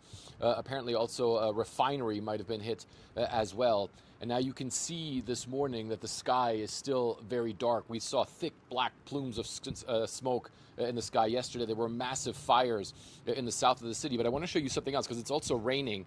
But you can see that the rain water is actually black, also saturated, it appears, with oil. And then if we look over there, you can see that the water that's running down here also is black. So that's what's coming down this morning, this sort of oil-filled rain that we have right now on the Iranian capital after those strikes. So we're seeing these sites in front of us, and we even have, for example, you can see here just that heavy smoke in the skies that has mixed with the clouds and produced this rainfall that has this, all these chemicals that are falling down on Iranian streets, houses, outdoor clothing that people are hanging up after doing the laundry, on pets, on trees, on vegetation, on pools, on reservoirs, you name it. Everything is covered on never mind the historic sites, the mosques, the churches, everything in the city that now is covered in this. So this is really horrific. This is really horrific. And now I want to break it down with you. I want to look at this and I want to think about it with you all. What does this mean in the context of the laws of war? Because I studied these, and I want to help give you the tools to really understand, is what happened here. First of all, what happened here? How do we understand what happened here? And then, is this illegal? First and foremost, what happens when you burn fuel? So let's take a look. Let's take a look here at what happens when you burn fossil fuels. So the burning of fossil fuels, we know, releases carbon dioxide and nitrous oxide. Okay, we know that. But also, we have this part here, which I think is very important for us. Sulfur dioxide, nitrogen oxides, and carbon dioxide react with water vapor, oxygen, and other chemicals to form acid rain. Acid rain can contaminate freshwater sources, resulting in harmful algal blooms that reduce water oxygen levels and harm fish populations and other wildlife. Additionally, acid rain increases chemical weathering of rocks, including man-made structures. This is from the University of Berkeley's program about understanding global change in terms of the environment. But what's interesting here, I want to look at some of the environmental impacts and some of the health impacts. We also have here from the American Lung Association, sulfur dioxide. What is sulfur dioxide? Sulfur dioxide is a gaseous air pollutant composed of sulfur and oxygen. SO2 forms when sulfur-containing fuel such as coal, petroleum oil, or diesel is burned. Sulfur dioxide gas can also change chemically into sulfate particles in the atmosphere, a major part of fine particle pollution, which can blow hundreds of miles away. So this won't be contained just to Tehran. This will extend, if the weather patterns hold true, it will go into Central Asia and possibly even into China. What are the health effects of sulfur dioxide pollution? Sulfur dioxide causes a range of harmful effects on the lungs, wheezing, shortness of breath, and chest tightness, and other problems, especially during exercise or physical activity. Rapid breathing during exercise helps SO2 reach the lower respiratory tract, as does breathing through the mouth. Long-term exposure at high levels increases respiratory symptoms and reduces the ability of the lungs to function. Short exposures to peak levels of SO2 in the air can make it difficult for people with asthma to breathe when they are active outdoors. Increased risk of hospital admissions or emergency room visits, especially among children, older adults, and people with asthma. And that's just here speaking about the impact on the lungs, never mind the other broader environmental impacts. So let's look at this article that came out, which I thought was very, very good. This is from Common Dreams, intentional chemical warfare, toxic black rain in Tehran after US-Israel bomb oil facilities. So the consequences of this environmental and humanitarian catastrophe will not be confined within Iran's borders. These strikes constitute war crimes, said a spokesperson for the Iranian Foreign Ministry. So the author, John, writes, in the wake of infernos unleashed across portions of Tehran the night before, the people of Iran's capital woke up Sunday to the hideous sight of ominous gray clouds above, choking levels of smoke, and black raindrops full of toxic oil falling across the city. Critics described scenes of Armageddon and characterized the bombings and the destruction they triggered as the latest crimes committed by the US and Israel since they launched their unprovoked and illegal assault on the Middle East nation last week. Iranian officials urged residents to stay indoors to avoid the health impacts of the air quality following Israel's intentional bombing of several oil storage and processing facilities in the city on Saturday. On top of everything else, Israel and the US have unleashed an environmental disaster in Tehran, said Asal Rad, a fellow at the Arab Center in Washington, D.C. How many ways can they show you they have no regard for human life? And we see here X post from Trita Parsi, who's very important person in the Iranian diaspora, although he's Parsi origin. Iran's Red Crescent Society warned that the toxic rainfall in Tehran, home to approximately 10 million people, could be highly dangerous and acidic, and issued exposure guidelines for residents. Ismail Baki, a spokesperson for the Iranian Foreign Ministry, condemned the attacks and resulting damage in stark terms.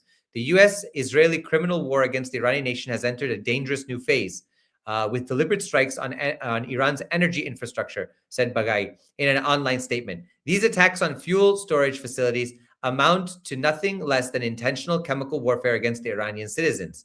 By targeting fuel depots, the aggressors are releasing hazardous materials and toxic substances into the air, poisoning civilians, devastating the environment, and endangering lives on a massive scale, he continued. The consequences of this environmental and humanitarian catastrophe will not be confined within Iran's borders. These strikes constitute war crimes, crimes against humanity, and genocide all at once. In a Sunday morning video, CNN correspondent Frederick Plitgen showed the view from central Tehran, including the Blackwater gathering on every service. Plitgen also traveled to the Shahran oil depot among the facilities bombed Saturday, where dark gray smoke continued to billow into the air, and he described the amount of damage as immense. Though it is day, the sun cannot be seen in Tehran today because of all the smoke following the US and Israel bombing Tehran's oil refineries, said Trita Parsi, executive vice president for the Quincy Institute, a US-based foreign policy think tank. People on the ground describe it as Armageddon. Parsi, who is of Iranian descent, also took aim at members of the Iranian diaspora, who for weeks and months have pushed for the US and Israeli governments to attack their own country. History, he said, will not forgive Reza Pahlavi, Masih Alinejad, Nazanin Boniadi, and all other leaders who tricked Iranians into thinking this war would set them free. So that's a very important article to look at and to really take apart. Now, I want to look at the more interesting aspects of this all.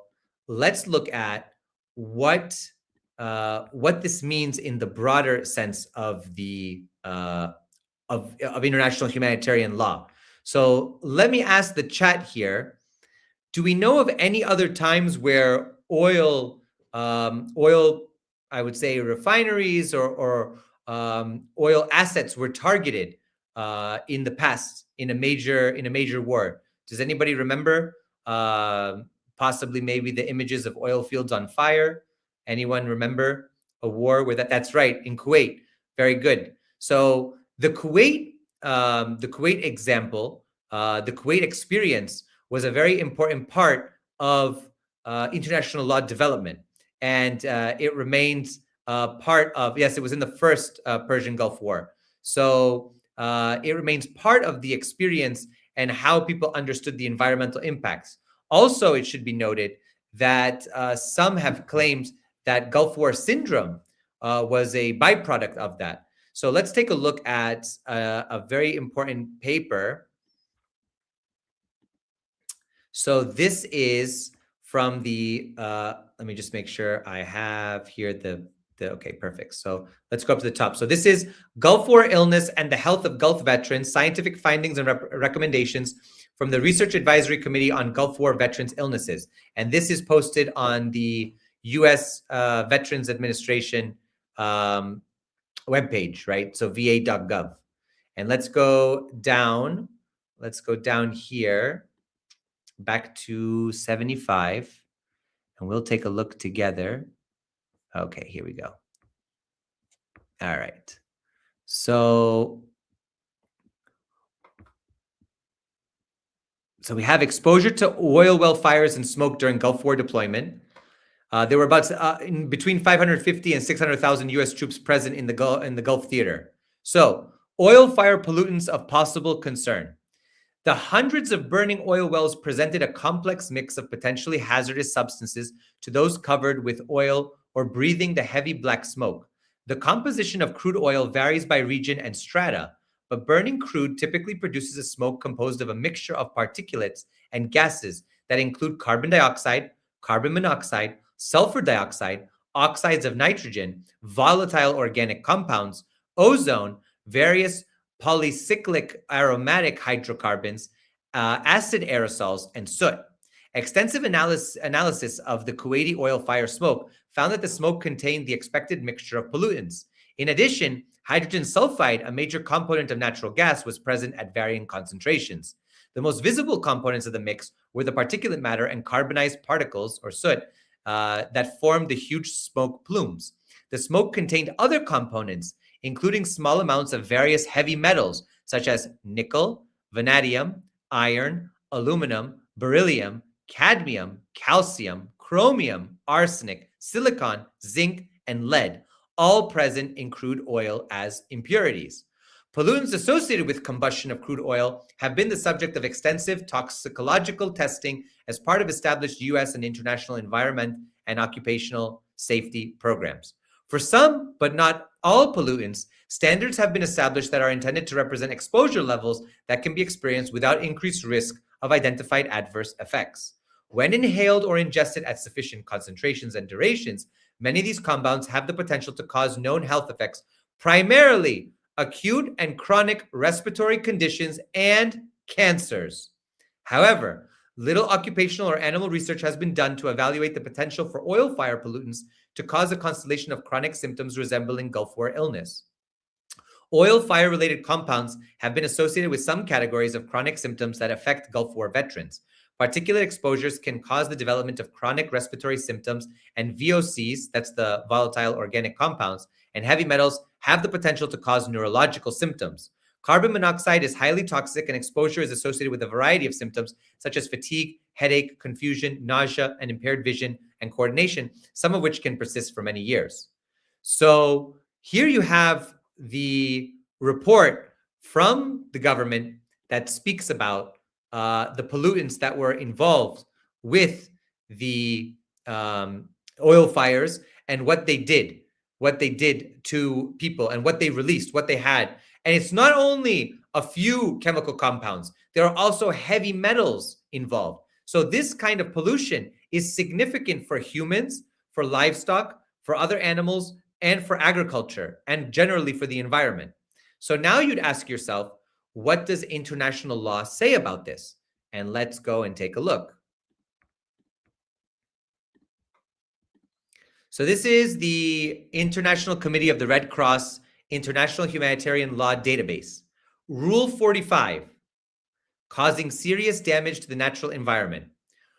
The use of methods or means of warfare that are intended or may be expected to cause widespread, long-term, and severe damage to the natural environment is prohibited. Destruction of the natural environment may not be used as a weapon.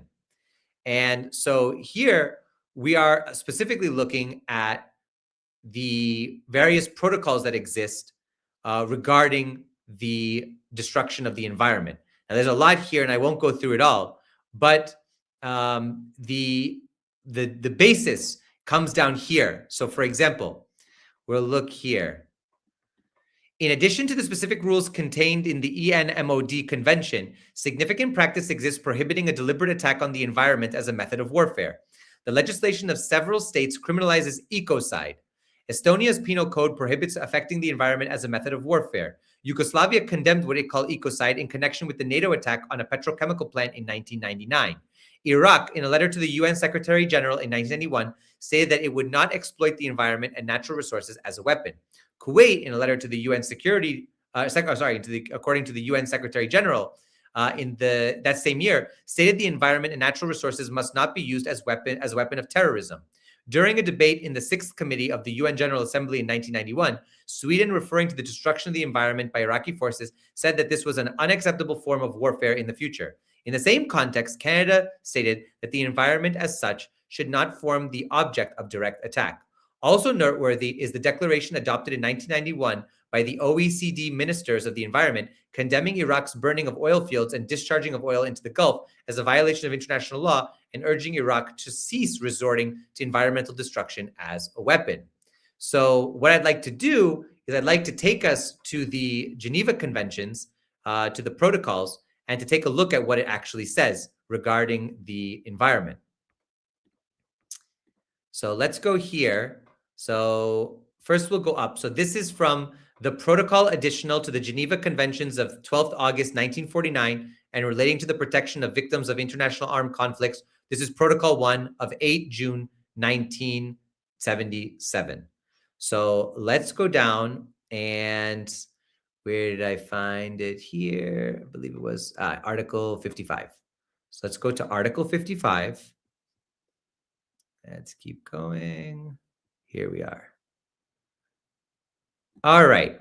Article 55 says, Article 55, protection of the natural environment. 1. Care shall be taken in warfare to protect the natural environment against widespread, long-term, and severe damage. This protection includes a prohibition of the use of methods or means of warfare which are intended or may be expected to cause such damage to the natural environment and thereby to prejudice the health or survival of the population. 2. Attacks against the natural environment by way of reprisals are prohibited. Prohibited. So you see it there in plain black and white. I am not making this up. This is the law. And I know many of you are saying in the chat that they don't care about the law. I know they don't care about the law, but I want you to know the law at least, so you have an understanding of what actually exists. This is another way to hold them accountable at some point, if we can ever hold them accountable. But it's a form of accountability. So, and I haven't even gotten to the UNESCO sites or all of the other war crimes that have been committed. I'm specifically talking about this because it was today, and it's something really, really serious. If we were to go with the girls, the school girls who were massacred by the US, if we were to talk about the UNESCO sites, there's a long list of war crimes now that have transpired. And the last screen I want to share is this article, which is from a law review article from the Vanderbilt Journal of Transnational Law. This is by Rex J. Zedalis, Burning the Kuwaiti Oil Fields and the Laws of War from 1991. And at the end, he talks about, so here, conclusion. The rules set forth in Protocol 1 of 1977 have yet to be acknowledged universally as part of the customary law of armed conflict. Therefore, they do not yet constitute a binding obligation on a non-party like Iraq. Nevertheless, the protocol contains provisions affecting the kinds of activity in which Saddam Hussein's forces engaged in Kuwait.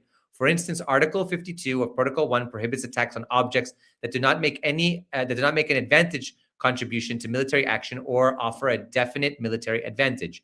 Article 54, alluded to earlier, follows this by prohibiting military action against objects indispensable to the survival of the civilian population, such as drinking water installations, even though the purpose of the action is to deny the value of the object to an enemy.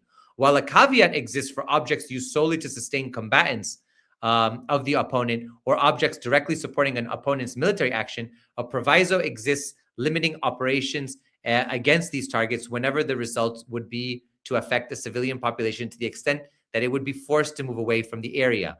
Finally, Article 55 leaves no doubt about the sanctity accorded to natural environment. That provision outlaws all methods or means of warfare that are intended or may be anticipated to cause widespread, enduring damage to the environment. So there you have it. There you have it. There you have it. I provided you with the legal background, with the actual protocols, additions to the Geneva Convention, and with a legal review paper that speaks about what happened, what transpired in Tehran is nothing short of a war crime. It is a violation of international law and, of course, the laws of armed conflict. And therefore, at some point, I hope that the United States can be prosecuted and Israel can be prosecuted for these crimes committed against the Iranian people. And sadly and regrettably, and you know, I can't express my full feelings on this, it will have a long-term impact on the Iranian population in Tehran and in surrounding regions, who will suffer the consequences of this attack that really weaponized these oil depots as chemical weapons, no doubt about it. So finally, we have a quick ad to get through, and then I'd like to take maybe a few questions, and we can stop here. So let's go to our ad from our sponsor, and we'll be back in a few minutes. It's a real pleasure for me to introduce a great opportunity today, and something that I want to really speak to you all about. Now, I, as a kid, was a big fan of nuclear energy. Was something that I always admired. It was something that, for me, was very much about the future. So I want to speak to you about something that's happening today in the United States. On January 5th, 2026, the U.S. Department of Energy announced $2.7 billion in contracts to restore domestic uranium enrichment capabilities. Now, that's huge. For me, that speaks about independence, sovereignty, and it speaks about the possibilities for the future. And this isn't just government spending. It's not the pork, the fat, all the things that we speak about in terms of domestic U.S. politics. It's a declaration of intent. America needs uranium, domestic uranium, and it needs it now. Here's the reality.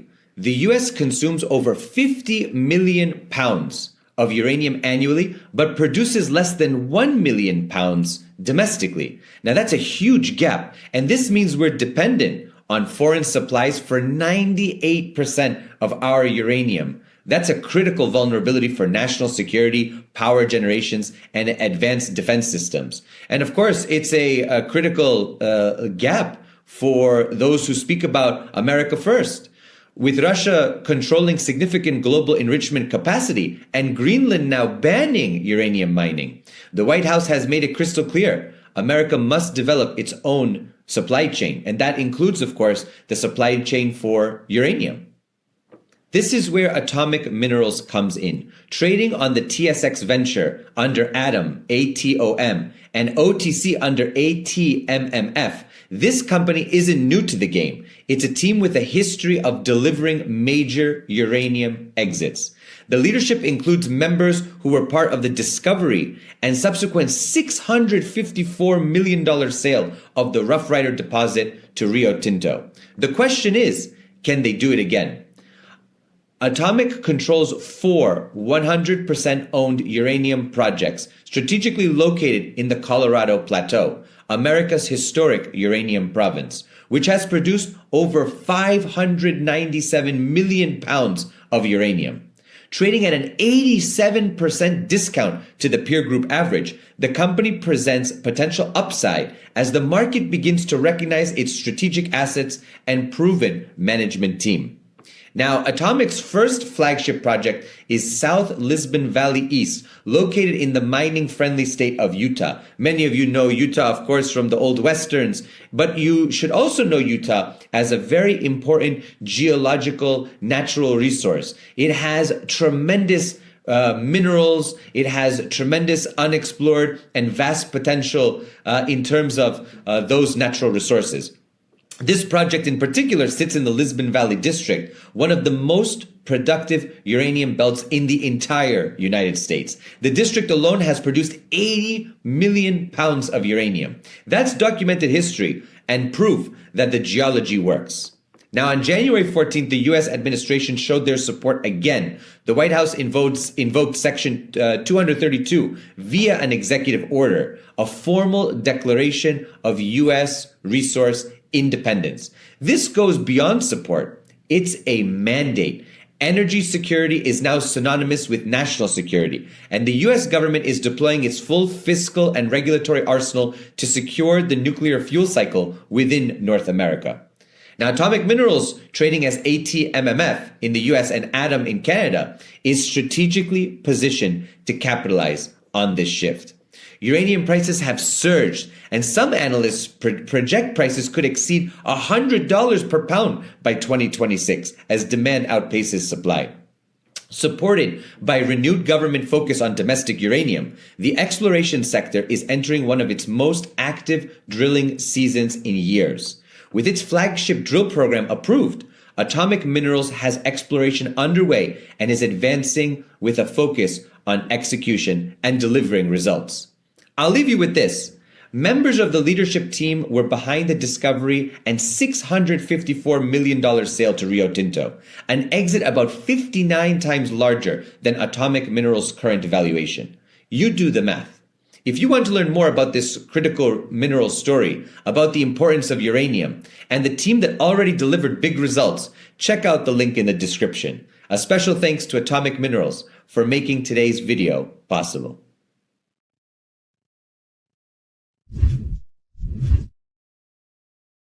All right, so we have time. We have a few minutes for any questions. I was trying to look back in the chat, and I just wanted to make sure if you have any questions, please drop them here. I can answer any questions you have very briefly. I thank you all for being with me again. It's a real pleasure to finally be streaming with you all and to really be doing what I love most, which is teaching. Teaching is my passion. I really love I miss my students in the class, and I really love to teach and to learn. I'm a lifelong learner. For those who don't know, I have multiple degrees, and I don't want to stop my education. So if you have any questions, please drop them in the chat. And if not, we can save them for another day. No problem. So we have our first one here. Do you think this act of ecocide done by the Zionist U.S. empire was a desperate move? I think so. I think targeting a facility like this is a last resort. It shows that all of their military objectives have failed. Now they're resorting to the destruction of civilian infrastructure, and that's meant to put tremendous toll and pressure on the Iranian people, so that somehow the Iranian people will not only feel the sting of sanctions before, not only feel the pain of a war imposed on them, but also have oil falling from the sky and toxic chemical cocktail that can burn their skin with sulfuric acid, acid rain, and both sulfuric acid and nitric acid that can come from this, from the sky. And that's really horrible. And people are suffering as a result. And that's what they want. They want people to suffer so that they overthrow the government and then accept a regime imposed by the US. That's what they want. That's what they want.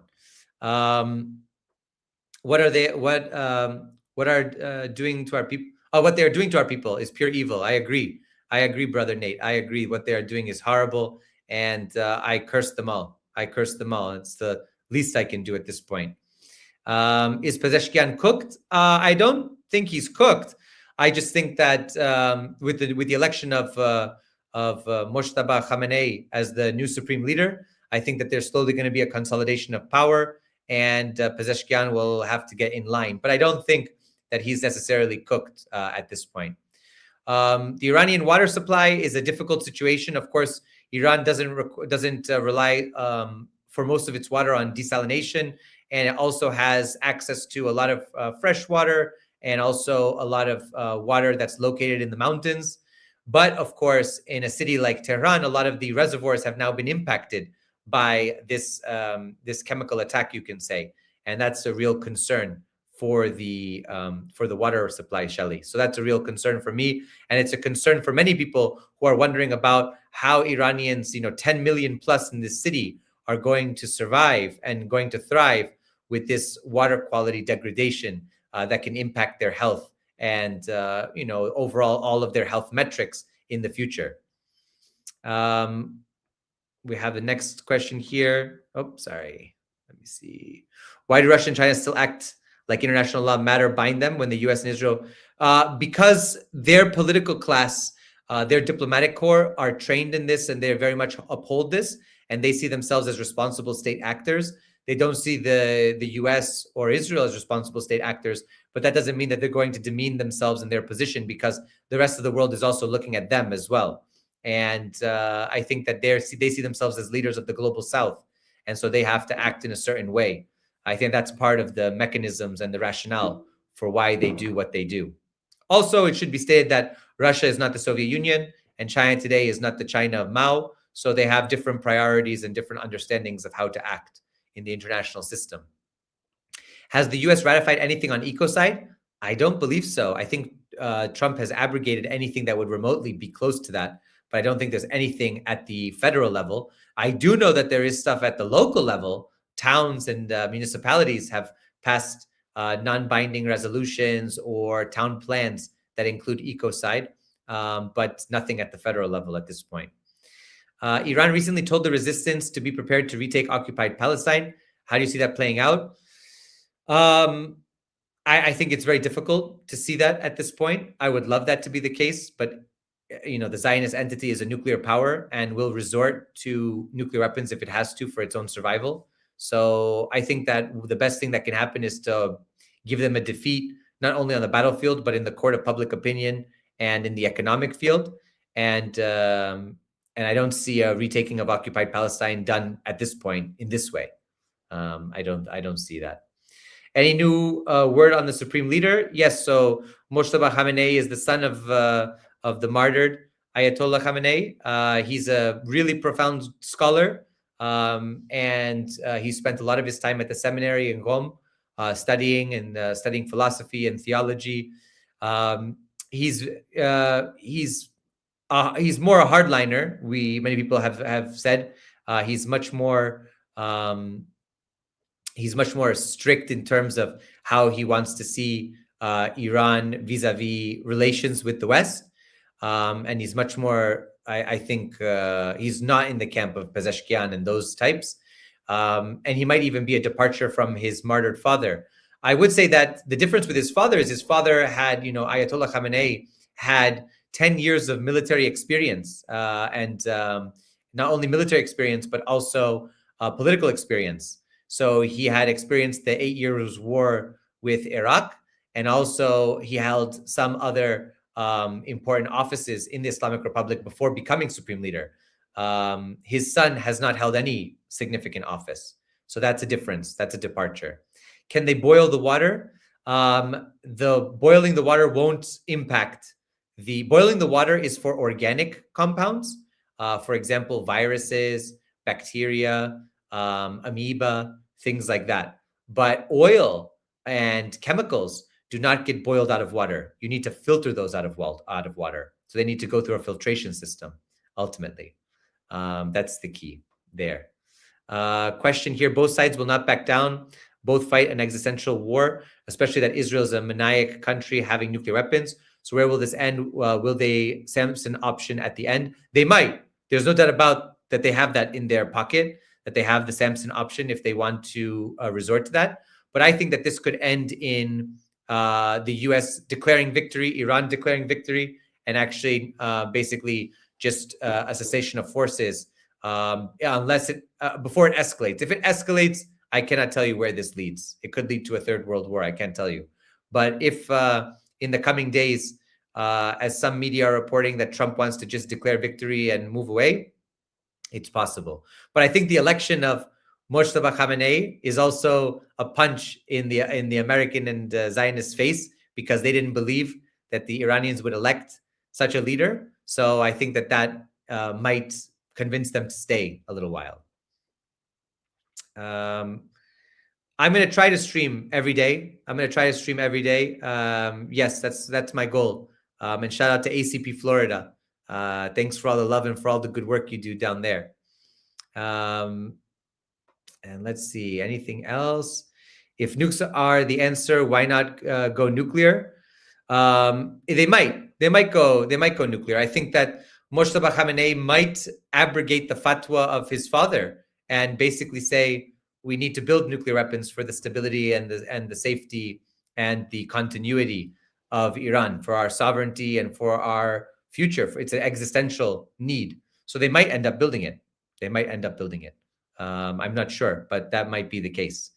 And lastly, leg is feeling better, slowly getting better. Today's my first really good day. I'm sorry, I have to adjust sometimes because, I have to constantly try to move it and make sure that it's not, painful in some positions, but it's getting better slowly. And thank you all for the love and the support. Thank you all for showing so much love to the channel. If you haven't already, please go over to my YouTube channel and subscribe, like, and share it with everybody. And thanks again, everyone. For all of the great work. 2 hours with you. I'd love it. I'd love to do it every day if we can.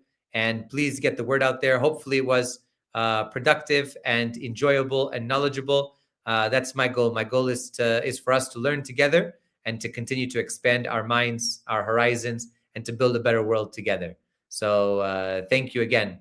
Also, one last question here. Can you assess if China will open up a third front against the Zionists in Taiwan? I don't think so. I don't think at this point. I don't think China is prepared to do that at this point.